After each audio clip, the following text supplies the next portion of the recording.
Shark Lady. The true story of how Eugene Clark became the ocean's most fearless scientist.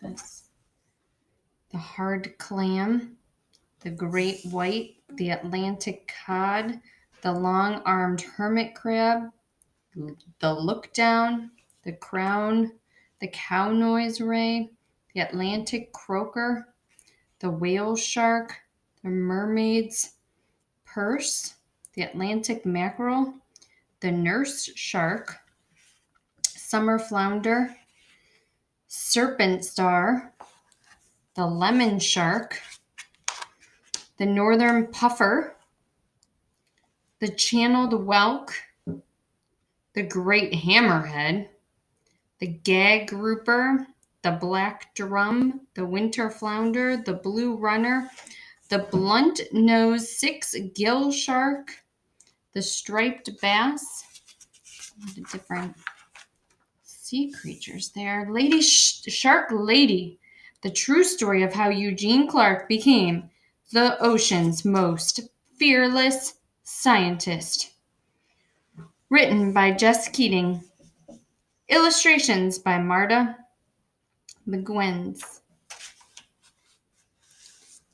It was Saturday, and Eugene wanted to stay at the aquarium forever. She wanted to smell the damp, salty air and stare at the glittery rainbow of fish. She wanted to keep watching her favorite animals, the sharks. Eugene pretended she was walking on the bottom of the sea.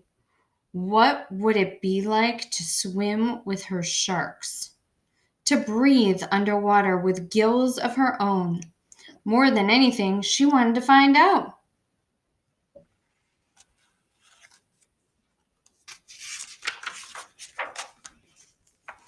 When the summer came, Eugene's mother took her to swim at the beach in Atlantic City.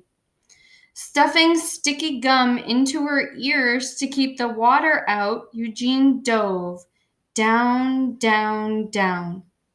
The salt stung her eyes, but she didn't want to miss a single fish.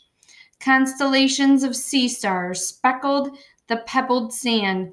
She imagined a silvery fin standing strong on her back, slicing through the ocean current. To others, sharks were ugly and scary, but Eugene knew they were beautiful. As she glided through the cool water, she wished everyone could see sharks through her eyes. But the sharks were only in her mind for now. Eugene decided to learn everything she could about them. So she dove.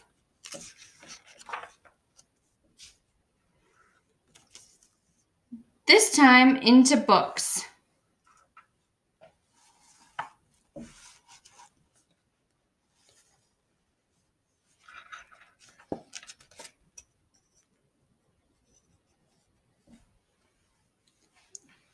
Whale sharks, nurse sharks, tiger sharks, lemon sharks.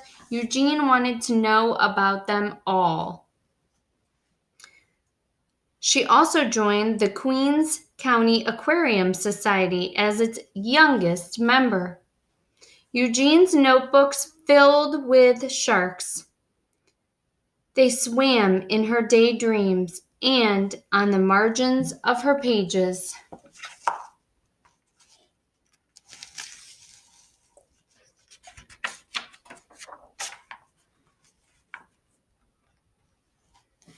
At home, Eugene's mother surprised her with an aquarium of her own. A 15-gallon tank was much too small for sharks, but Eugene saved her allowance to buy guppies, clownfish.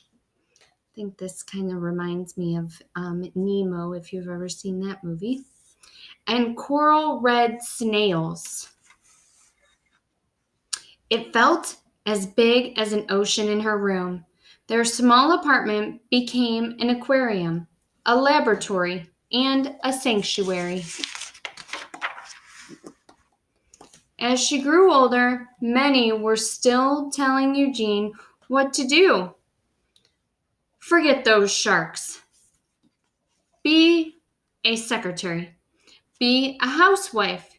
Eugene wanted to study zoology, but some of her professors thought women weren't smart enough to be scientists or brave enough to explore the oceans. And they said sharks were mindless monsters. Eugene knew better. Her dream was as big as a whale shark. So again, Eugene dove.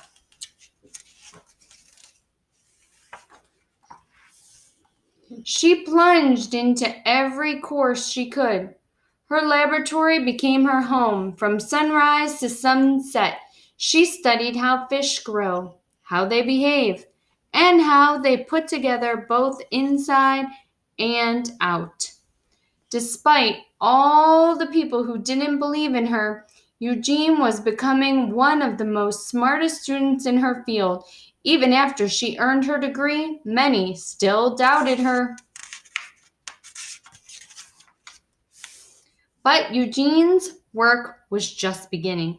Eager to make discoveries of her own, Eugene finally dove into the open ocean. In the Red Sea, Eugene collected hundreds of fish, including 3 new species that had not been discovered before: Red Sea sand diver, Baird Xena pipefish, volcano triple fin. On a research mission exploring the Paula Islands, Eugene was diving alone when she encountered her first ever wild shark. She wasn't afraid. Instead, she thought it was beautiful.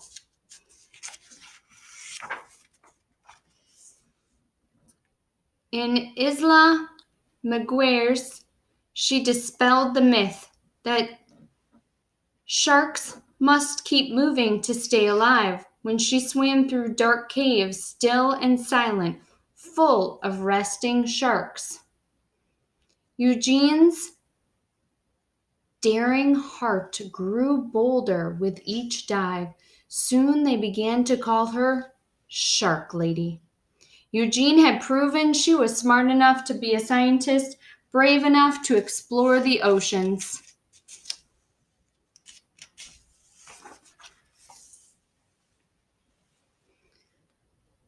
World news: danger, shark spotted. Shark fin soup. As her courage grew, she began to love and understand her beloved sharks more and more, but she never forgot many still believed that sharks were mindless killers.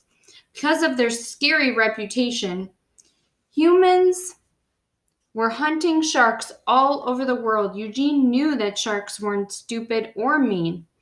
She was determined to prove everyone wrong. Eugene fished through her mind and devised a brilliant experiment. Could she train a shark the way a person trains a dog? Were sharks much smarter than anyone knew? They were. Eugene was the first scientist in the world to train sharks, and even learned they could remember their training for at least 2 months after. Sharks were not mindless killers. Sharks were beautiful. Sharks were smart. They deserved to be studied, protected, and loved. And Eugene's dream was now a dream come true. Shark bites. Dangerous monsters? No way. There are over 400 species of sharks, and of these, Only about a dozen are known to be dangerous to humans, and encounters are extremely rare. The truth is, despite their fearsome reputations, humans are much more dangerous to sharks than they are to us. Every year, humans kill more than 100 million sharks. It is important to treat sharks with respect, but there is no need to fear them. Sleep tight. Eugene once swam in a cave full of peaceful, resting sharks suspended in the water. But were they really sleeping? Sharks breathe by using their gills to extract ocean oxygen from water. Eugene noticed that the caves with sleeping sharks had more oxygen than usual. She believed that this extra oxygen would make it easier for motionless sharks to breathe, so they didn't need to swim to pass water over their gills. Before confirming this discovery, most believed that sharks had to keep moving to stay alive. No toothbrush here. Sharks have impressive teeth, arranged in rows along their gums. These teeth are constantly being grown and move forward in their mouths like a conveyor belt. Was Eugene afraid of sharks because of their sharp teeth? No way. She was only bitten once in her life, and the encounter didn't happen underwater. Once on her way to a school visit with the mounted jaw of a tiger shark beside her in the car, Eugene had to stop quickly at a red light. As she reached across the seat to stop the jaws from tumbling forward, the teeth chomped onto her arm. Sneaky skin. Sharks can move extremely fast in the water, and the secret to their speed is in their skin. Shark skin is more made up of dermal denticles, which are more like teeth than fish scales. Some swimsuit designers have even created swimsuits that mimic shark skin to help Olympians swim faster in the water. Mermaid purses. Some sharks give birth to live young. Others, like the dogfish, produce unique egg sacs that sustain their young. These leathery sacs are known as mermaid purses, and they provide the young shark embryo with a safe place to grow. Sometimes it's possible to find a mermaid's purse on the shore if you look carefully. Life at the top. Sharks are apex predators. This means they're at the very top of the food chain in the ocean. Because of this, they play an important role in keeping food webs and prey populations in balance. Without sharks, ocean ecosystems would collapse. Sharks are old, very old. The first shark appeared over 400 million years ago, and their ancestors are still around today. They have survived 5 major extinct events, including one 65 million years ago that destroyed the dinosaurs. Big, small, and everything in between. There is an incredible variety of sharks. The smallest in the world is the dwarf lantern shark at under 7 inches long. The world's largest, the whale shark, measures over 40 feet. Once Eugene was swimming with these giants in the Sea of Cortez. One swam very close to her, so close that she was able to grab hold of it. She let it carry her for a long time until she finally let go when she realized she was far away from her boat. Eugene Clark timeline.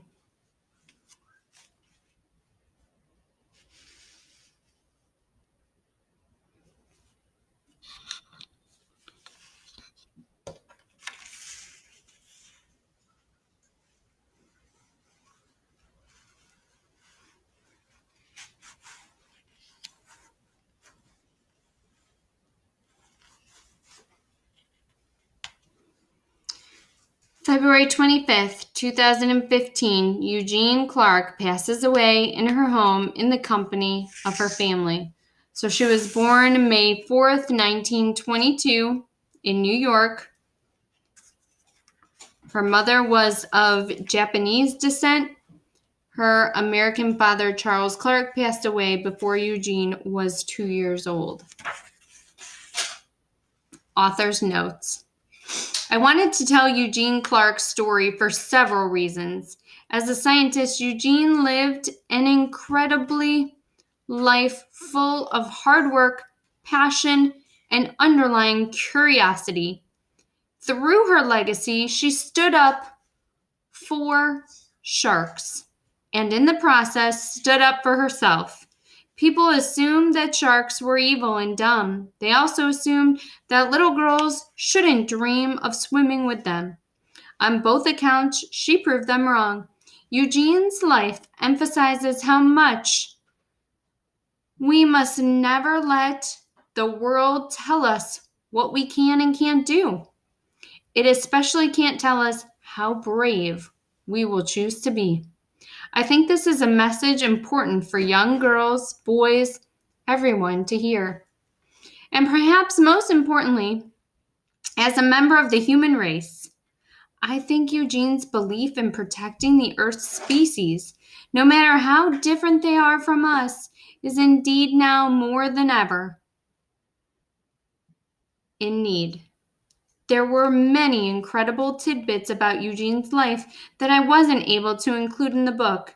She was the first to develop shark repellent, derived from flatfish to protect divers.